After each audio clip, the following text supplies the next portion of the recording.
یہ پوری کائنات خدا نے پیدا کی ہے اور کہا جا رہا ہے یہ دنیا تب ختم ہوگی جب قیامت آئے گی، لیکن ایک اور بھی کڑی ہے، جب تک وہ نہیں آئیں گے تب تک دنیا بھی ختم نہیں ہوگی اور قیامت بھی نہیں آئے گی۔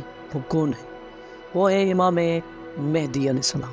امام مہدی علیہ السلام 15 شعبان المعظم 255 ہجری میں پیدا ہوئے، لیکن آج آپ کو مولا امام مہدی علیہ السلام کی زندگی کے بارے میں نہیں بتائیں گے کہ امام مہدی علیہ السلام کی غیبت کی وجہ کیا ہے۔ تو چلتے ہیں اپنے واقعے کی طرف۔ مذکورہ بالا تحریروں سے علماء اسلام کا اعتراف ثابت ہو چکا ہے، یعنی واضح ہو گیا ہے کہ امام مہدی کے متعلق جو عقائد اہل تشیع کے ہیں وہی منصف مزاج اور غیر متعصب اہل تسنن کے علماء کے بھی ہے، اور مقصد اصل کی تائید قرآن کی آیتوں نے بھی کر دی ہے۔ اب رہی غیبت امام مہدی علیہ السلام کی ضرورت، اس کے متعلق پہلی خلا کے عالم نے ہدایت خلق کے لیے 1,24,000 پیغمبر اور کثیر تعداد ان کے اوصیاء بھیجے۔ پیغمبروں میں سے 1,30,999 انبیاء کے بعد چونکہ حضور صلی اللہ علیہ وسلم کے تشریف لائے تھے، لہذا ان کے جملہ صفات اور کمالات اور معجزات حضرت محمد صلی اللہ علیہ وسلم میں جمع کر دی گئے تھے، اور آپ کو خدا نے تمام انبیاء کے صفات کا جلوہ بردار بنایا، بلکہ خود اپنی ذات کا مظہر قرار دیا تھا۔ چونکہ آپ کو بھی اس دنیا فانی سے ظاہری طور پر جانا تھا، اس لیے آپ نے اپنی زندگی میں ہی حضرت علی کو ہر قسم کے کمالات سے بھرپور کر دیا تھا، یعنی حضرت علی اپنی ذاتی کمالات کے علاوہ نبوی کمالات سے بھی ممتاز ہو گئے تھے۔ سرور کائنات کے بعد کائنات عالم میں صرف ایک حضرت علی علیہ السلام کی ہستی تھی جو کمالات انبیاء کی حامل تھی۔ آپ کے بعد سے یہ کمالات اوصیاء میں منتقل ہوتے ہوئے امام مہدی علیہ السلام تک پہنچے۔ بادشاہ وقت امام مہدی کو قتل کرنا چاہتا تھا، اگر وہ قتل ہو جاتے تو دنیا سے انبیاء اور اوصیاء کا نام و نشان مٹ جاتا اور سب کی یادگار بیک ضرب شمشیر ختم ہو جاتی، چونکہ انہیں انبیاء کے ذریعے سے خداوند عالم متعارف ہوا تھا، لہذا اس کا بھی ذکر ختم ہو جاتا۔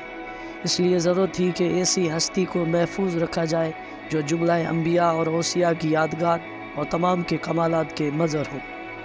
دوسری یہ ہے کہ خداوند عالم نے قرآن مجید میں ارشاد فرمایا، ابراہیم کی نسل میں کلمہ باقیہ قرار دے دیا ہے۔ نسل ابراہیم 2 فرزندوں سے چلی ہے، ایک اسحاق اور دوسری اسماعیل۔ اسحاق کی نسل سے خداوند عالم جناب عیسیٰ کو زندہ اور باقی قرار دے کر آسمان پر محفوظ کر چکا تھا۔ اب بھی مقتضائے انصاف ضرورت تھی کہ نسل اسماعیل سے بھی کسی ایک کو باقی رکھے، کیونکہ آسمان پر ایک باقی موجود تھا، لہذا امام مہدی علیہ السلام کو جو نسل اسماعیل سے زمین پر زندہ اور باقی رکھا، اور انہیں بھی اس طرح دشمنوں کے شر سے محفوظ کر دیا جس طرح حضرت عیسیٰ کو محفوظ کیا تھا۔ تیسرا یہ مسلمات اسلامی سے ہے کہ زمین حجت خدا اور امام زمانہ سے خالی نہیں رہ سکتی، چونکہ حجت خدا اس وقت امام مہدی کے سوا کوئی نہ تھا اور انہیں دشمن قتل کر دینے پر تلے ہوئے تھے، اس لیے انہیں محفوظ اور مستور کر دیا گیا۔ حدیث میں ہے کہ حجت خدا کی وجہ سے بارش ہوتی ہے اور انہی کے ذریعے سے روزی تقسیم کی جاتی ہے۔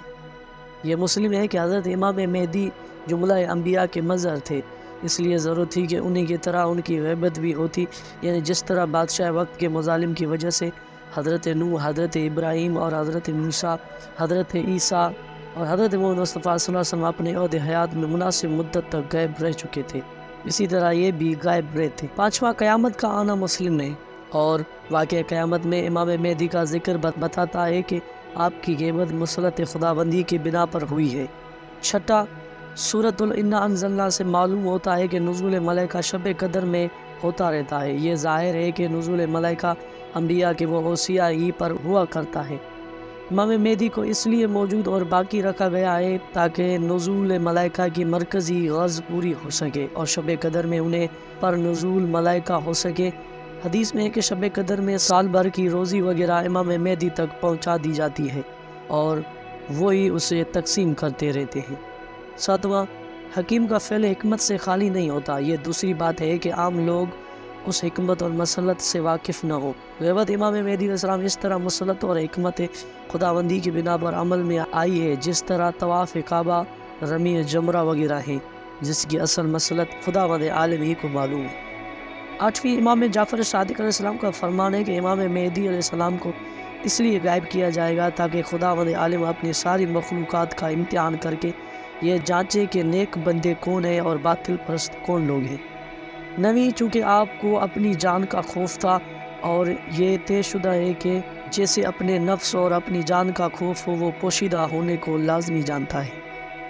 10واں، آپ کی غیبت اس لیے واقع ہوئی کہ خداوند عالم ایک وقت معین میں آل محمد پر جو مظالم کیے گئے ان کا بدلہ امام مہدی علیہ السلام کے ذریعے سے لے گا، یعنی آپ عہد اول سے لے کر بنی امیہ اور بنی عباس کے ظالموں سے مکمل بدلہ لیں گے۔